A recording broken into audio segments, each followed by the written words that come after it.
Hello once again, everyone, and welcome back to the H.A.W. Lance positions. Today we're going to be talking about position 3. Now, position 3, general-wise, what your job is you're not going to be seeing a ton of combat at first.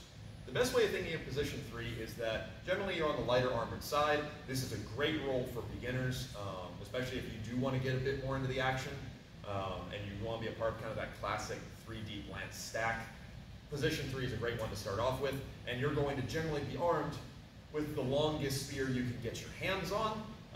Certainly not like a pike, because then you'll get in the way, but somewhere around this range is pretty good for most of them, and it's not hard. These are the standard longer purple hard armory hafts. You can also find about the same length over at your average lows or something along those lines. But armor-wise, generally speaking, what you're going to be wanting to wear is maybe a piece or two, but you can get away with being basically unarmored.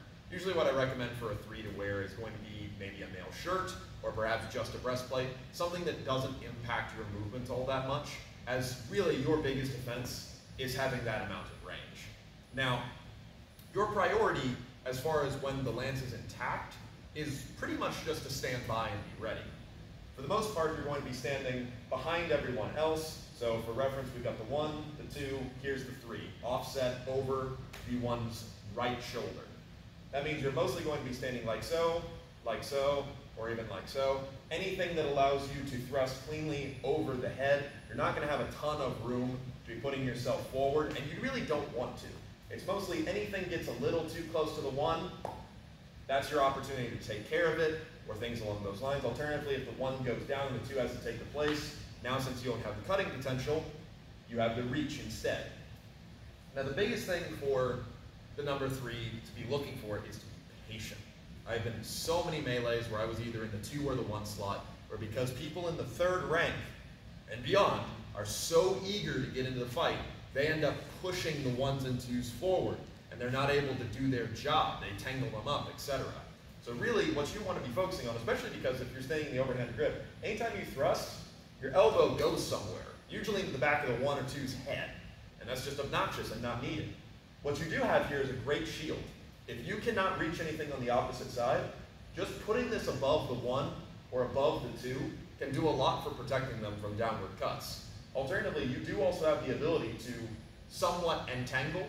With as long of a weapon as you have, you can sweep things aside. Certainly if you see an axe is stalled, taking that away from the 2 so the 2 can do their job, I've seen that done very successfully. Now, the other thing you're looking to do is, like I said, you're standing by is a good way of thinking about it. When the 1 or the 2 eventually dies, the next thing you're going to move is from this overhand grip, stepping up and filling the place of the 1.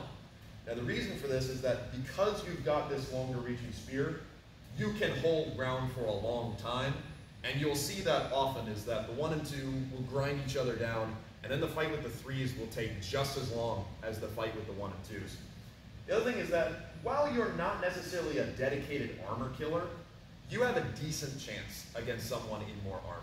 Because of your ability to outrange, you can get into those gaps pretty well, and most people who are wearing about half armor levels, so maybe they've just got a breastplate, a mail shirt, maybe their hips are open, or maybe they're wearing an open face or things along those lines, those are great targets for you to be hitting. The 3 also has the unique position of being really able to ward off kind of everybody, in that if you end up fighting against lighter armored people, no problem. You have a great advantage over pretty much any light weapon. If you end up against people with heavier weapons, again, you're doing just fine because of your reach. You're pretty balanced overall. The biggest thing you need to look out for is when you are in that line, being patient and being where you're most needed. Another common thing you'll see the 3s do is that they can often break away from the lance and be quite successful.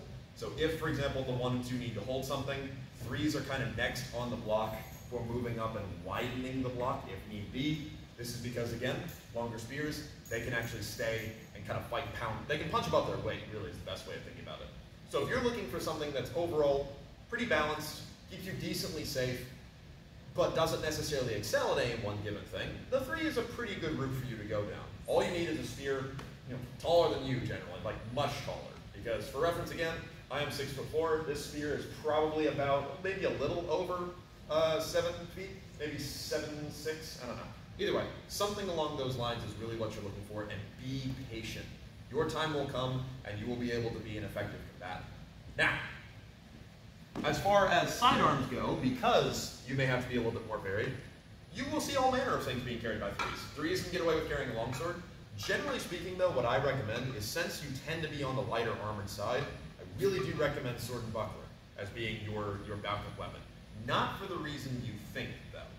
So, generally what I'm talking about is, like, if you're wearing a breastplate and a mail shirt, or just one or the other, that covers your torso pretty well against, standard attacks that you'll be going up against, i.e. one's thrusting at you, two's thrusting you, and three's thrusting you, because unless you have a helmet, they're not cutting, right? At least with an axe or something along those lines. Carrying a shorter sword is nice and beneficial, because then it's out of the way and it's easy to grab. Hanging the buckler off of yourself, if you're standing left foot forward, that's now expanding the amount of armor you have. And you'll see even ones or twos or something who aren't carrying a sword that works with a buckler, or aren't even carrying a sword, might hang a buckler off that lead side to kind of work as a sort of tacit.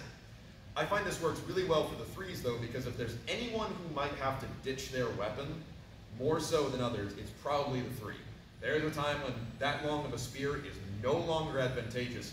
And so if you're going to end up with just your sidearms, might as well have something that gives you a slightly better chance, that is easy to carry on your person. Obviously, this would require you to shuck a heavy to actually put the buckler in, but really, when it comes to switching weapons, and I'll probably do its own separate video about this, don't expect to be doing it super fast. You might be able to pull your sidearm in time, but in regards to if you're carrying anything longer than a dagger or a very short single-handed sword, you are probably dropping back, well, I lost my weapon, or this weapon is no longer appropriate, outfitting yourself and then going into the respective situation. So consider it. But you'd be just fine with pretty much anything on your hip, since you're far enough back and may need to do diverse enough of a roll. Anything will really do. So, that is position 3. Your job is to stand and be the bog standard infantry. It's a great one for beginners, so if it's your first time coming to Yeehaw, I do highly recommend that you go for this. And certainly if you are coming with a group that does not have anyone who can serve as a 1 and 2, making just a company of 3s that can be put where they need to go, you can generally stay kind of together, you'll be pretty efficient that way, so I do recommend it. But otherwise, thank you very, very much for watching, and we'll be finishing this up another time.